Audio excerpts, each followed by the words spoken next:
Cálculo simples. Muitas questões do Enem, elas possuem um cálculo muito simples, que é uma regra de 3. Só que tem que saber fazer essa regra de 3.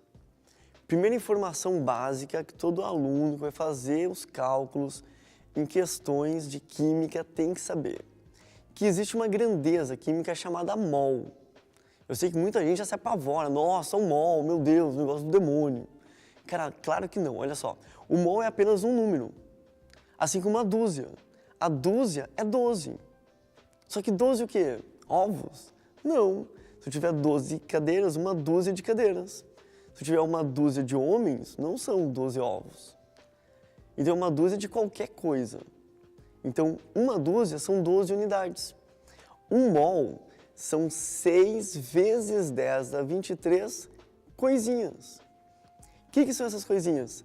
Por que não é um ovo, por exemplo? Galera, porque não cabe 6 vezes 10 a 23, que são 600 sextilhões de ovos no planeta Terra, para ter uma ideia. Então, nada que tu, por exemplo, consiga ver a olho nu vai existir um mol. Ah, um mol de grãos de areia. Não, nem isso. Então, tem que ser coisinhas muito pequenas, tá? Muito pequenas mesmo, que tu não consiga ver a olho nu. Por exemplo, átomos, moléculas, íons. Então, um mol são 600 sextilhões de coisinhas. Agora, o que acontece? Tu tem que saber quantos gramas tem esse 1 mol. Esse 1 mol é só olhar na tabela periódica. Pega essa tabela periódica e dá uma olhadinha. Olha o carbono. O carbono está escrito 6 e 12. Sempre vai ser o maior número, 12. Então, 1 mol de carbono é 12 gramas. Fácil, né? Quer ver de novo, só para ter certeza?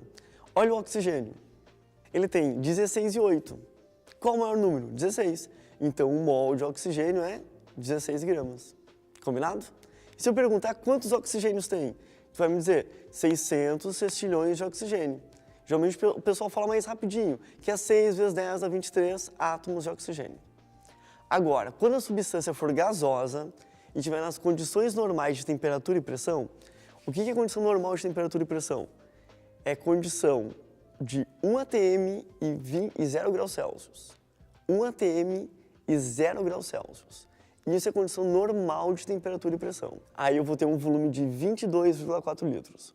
Por exemplo, 1 mol de metano, que é gasoso, 22,4 litros. 1 mol de oxigênio, que é gasoso, 22,4 litros. Tudo bem? Então vamos pegar, por exemplo, o carbono, que tu acabou de fazer comigo. 1 mol de carbono possui quanto? 12 gramas. E quantos átomos tem? 6 vezes 10 a 23. Agora só, vamos dobrar essa quantidade? Se eu falar assim, ó, 1 mol, 12 gramas. 2 mols, 24 gramas. Muito fácil, né? Vamos pegar um outro valor? Se eu pegar, por exemplo, ó, meio mol. 1 mol é 12 gramas. Meio mol, 6 gramas. Quantos átomos vai ter em meio mol, por exemplo? Meio mol é a metade. É 3 vezes 10 a 23. 1 mol tem 6 vezes 10 a 23 átomos. 2 mols, o dobro. 12 vezes 10 a 23. Ou tu pode escrever do jeito mais chique ainda, que é 1,2 vezes 10 a 24. Deixa eu fazer uma questãozinha típica de vestibulares e de Enem. A questãozinha típica é essa aqui.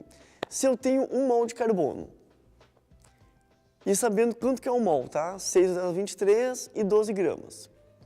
Em 1 grama de carbono, eu vou ter quantos átomos? E agora? Cara, tu monta a regra de 3, como a gente tem feito. 1 mol é 6 vezes 10 a 23, que é 12 gramas. Consequentemente, 1 grama equivale a X átomos. Aí tu faz uma regra de 3 e vai descobrir que a gente tem 5 vezes 10 a 22 átomos. Viram como é fácil?